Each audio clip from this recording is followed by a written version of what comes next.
All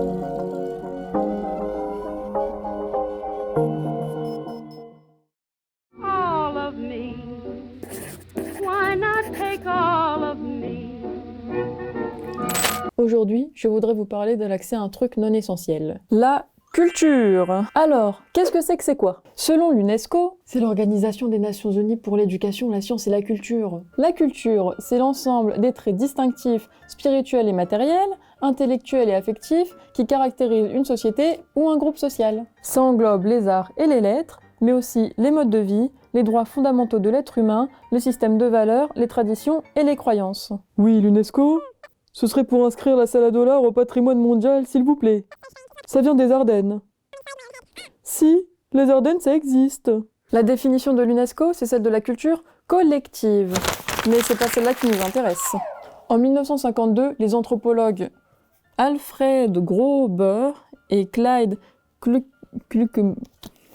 ces types-là, ils ont écrit 200 définitions différentes du mot culture dans leur livre Culture, a Critical Review of Concepts and Definition. Bon, on va prendre une autre définition. Selon le dictionnaire national de Becherel de 1862, le mot culture, c'est l'ensemble des connaissances générales d'un individu. On parle alors de culture individuelle ou de culture générale. La culture générale, tout le monde en a, grâce à la musique, le cinéma, la littérature, le jeu vidéo, la télévision, les musées, le sport, le théâtre, et plein d'autres trucs.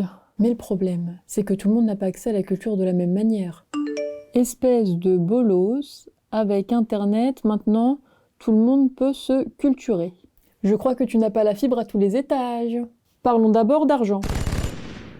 Selon un rapport de l'Observatoire des inégalités de 2021, 42% des personnes les plus riches sont allées au moins 3 fois au cinéma dans l'année, contre 17% des plus pauvres. Et c'est pareil pour les visites de sites culturels, avec au moins 3 visites par an des 39% des plus riches, contre 11% des plus pauvres. Mais il n'y a pas que le poids du portefeuille qui peut freiner l'accès à la culture. Il y a aussi la situation géographique. Ça, c'est la répartition des équipements culturels en France en 2016. On n'est pas tous logés à la même enseigne.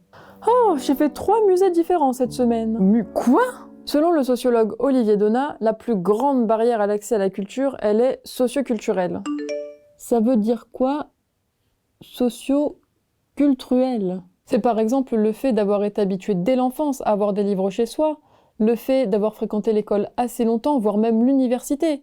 Tout cela amplifie l'envie de se cultiver. Et évidemment, quand Olivier Donat parle de l'accès aux livres dès l'enfance, ça vaut aussi pour les spectacles vivants, les musées, les concerts, etc. De toute façon, la culture balèque, moi j'en ai pas et je vais très bien.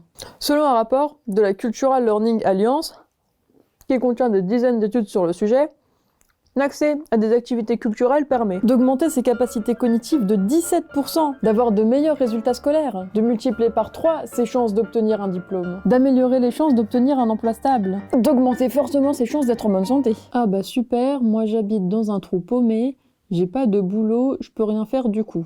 Détends-toi, on a 2-3 trucs pour t'aider. Pour apprendre une langue gratuitement, il y a des applications où tu peux parler avec des natifs ou prendre des cours. Sur archive.org, tu peux trouver plusieurs millions d'œuvres tombées dans le domaine public.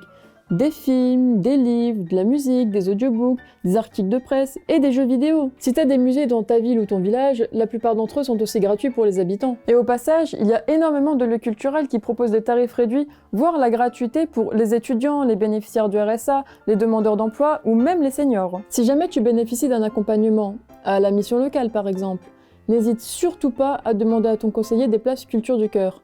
C'est une asso qui propose des places pour des événements culturels. Il y a des concerts, des spectacles, du ciné et du sport aussi. Et il y a aussi le Pass Culture qui te permet d'accéder à des lieux culturels ou acheter des objets de culture. L'année de tes 15 ans, t'as 20 €. C'est pas beaucoup. L'année de tes 16 à 17 ans, t'as 30 €. C'est pas beaucoup. Et l'année de tes 18 ans, t'as 300 €. Ça c'est beaucoup. Pour ça, il suffit de t'inscrire sur ce site. Là ou là. L'accès à la culture, c'est aussi le partage. Si tu aimes une musique, un film ou n'importe quoi d'autre, parle-en, partage-le et agrandis la culture des autres. Bref, il y a encore beaucoup de boulot. Mais si on veut réellement être efficace sur l'amélioration de l'accès à la culture, il faudrait commencer par la considérer pour ce qu'elle est, essentielle. Et personne n'en parle. Can't you see I'm no good without you? take my lips. I want to